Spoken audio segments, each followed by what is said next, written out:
تو اللہ کے رسول علیہ السلام یتیموں کو دیکھتے تھے تو آنکھوں میں آنسو آ جاتے تھے. کیوں؟ اس لیے کہ حضور خود یتیمی سے گزرے تھے, وہ در یتیم تھے. آقا فرماتے ہیں میں اس ماں کا بیٹا ہوں کہ میری ماں دھوپ میں سکھا ہوا گوشت کھا کر کے زندگی گزارتی, اور میری ماں کو میں نے سوکھے ٹکڑے کھاتے ہوئے دیکھا. اللہ کے رسول علیہ السلام یہ فرماتے ہیں.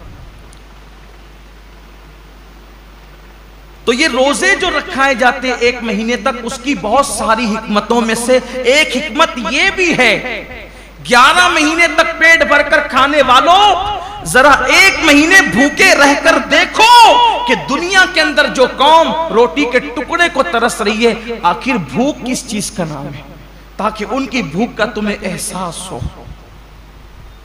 اور بھی حکمتیں, لیکن ایک حکمت یہ بھی ہے کہ ان کی بھوک کا تمہیں احساس ہو.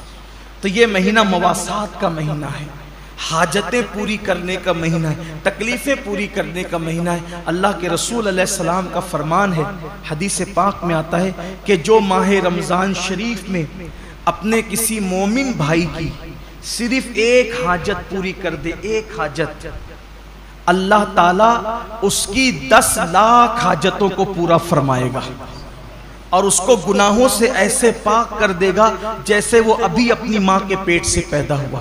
اس لیے اگر اللہ نے آپ کو نوازا ہو دولت سے, اگر اللہ نے آپ کو نوازا ہو مال سے, اگر اللہ نے آپ کو خوشحال رکھا ہو, تو اپنے رشتہ داروں کا خیال کریں, اپنے گرد و پیش کا خیال کریں. میں تو صرف یہی عرض کرنا چاہتا ہوں کہ ہر آدمی اگر صرف اپنے رشتہ داروں کو سنبھال لے تو مسلمانوں کی غربت کا خاتمہ ہو جائے.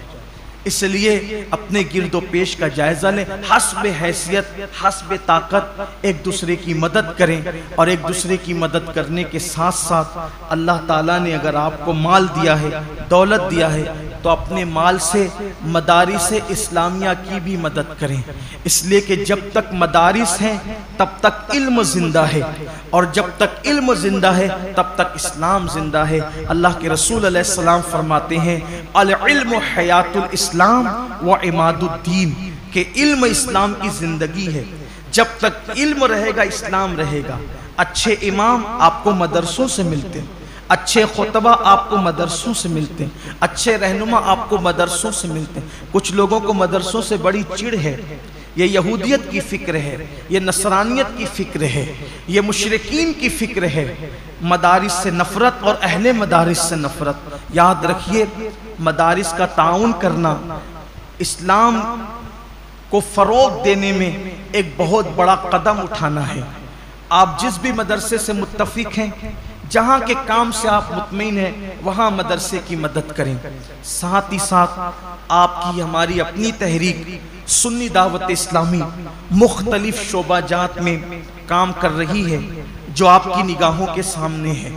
الحمدللہ شعبہ دعوت و تبلیغ ہو, شعبہ مدارس ہو, شعبہ مساجد ہو, شعبہ خدمت خلق ہو, اس طرح کے شعبہ جات سنی دعوت اسلامی سال بھر اس میں کام کرتی اور آپ دیکھتے رہتے ہیں.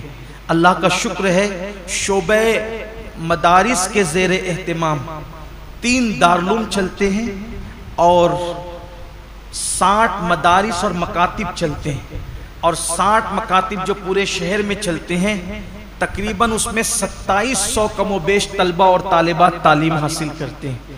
تو اگر اللہ نے آپ کو نوازا ہے تو اپنے زکوٰۃ, خیرات اور فطرے کی رقم سے آپ ان تمام شعبہ جات کو مضبوط کریں. اللہ کا شکر ہے اجتماعی شادیوں کا نظم بھی آپ دیکھتے رہتے ہیں, سال بھر میں ساری ایکٹیویٹیز آپ کے سامنے ہیں.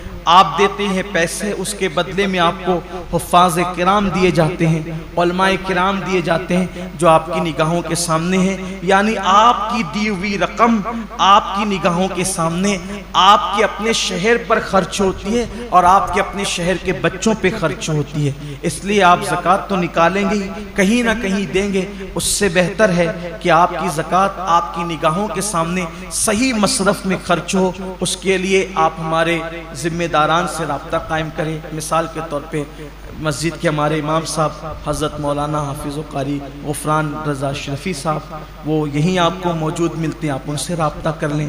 ہمارے عثمان بھائی ہیں, ان سے سے رابطہ کر لیں، ہمارے جمیل بھائی ان سے رابطہ کر لیں، دیگر احباب ہیں، لیکن میری گزارش ہے کہ آپ شعبہ مدارس و مساجد کو اور تحریک کو اپنے عطیات سے، زکوٰۃ و صدقات سے ضرور مضبوط اور مستحکم کریں، تاکہ اللہ تعالیٰ کا دین مزید فروغ پائے اور دین کو اللہ تعالیٰ مزید ترقی عطا فرمائیں۔ ساتھ ہی ساتھ اپنے رشتہ دار اور احباب کا بھی اور اپنے آس پڑوس کا بھی خصوصی خیال فرمائیں اور خصوصی توجہ فرمائیں۔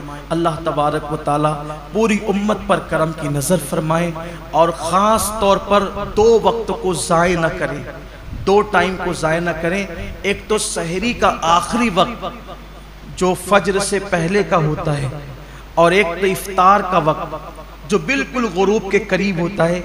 یہ 2 وقت تو بہت قیمتی، پورا مہینہ ہی قیمتی ہے، لیکن یہ 2 اوقات ایسے ہیں کہ اللہ تبارک و تعالیٰ نے اپنے بندوں سے وعدہ فرمایا ہے کہ ان اوقات میں کی جانے والی دعا کو اللہ تعالیٰ رد نہیں فرمائے گا۔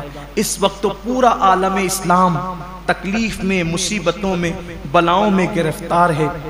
میری گزارش ہے کہ اگر آخری وقت میں ہاتھ اٹھا دیں اور اللہ کی بارگاہ میں دعا کریں کہ اللہ تمام عالم اسلام کی مصیبتوں کو، مشکلوں کو دور فرما کر آسانیاں پیدا فرما دے۔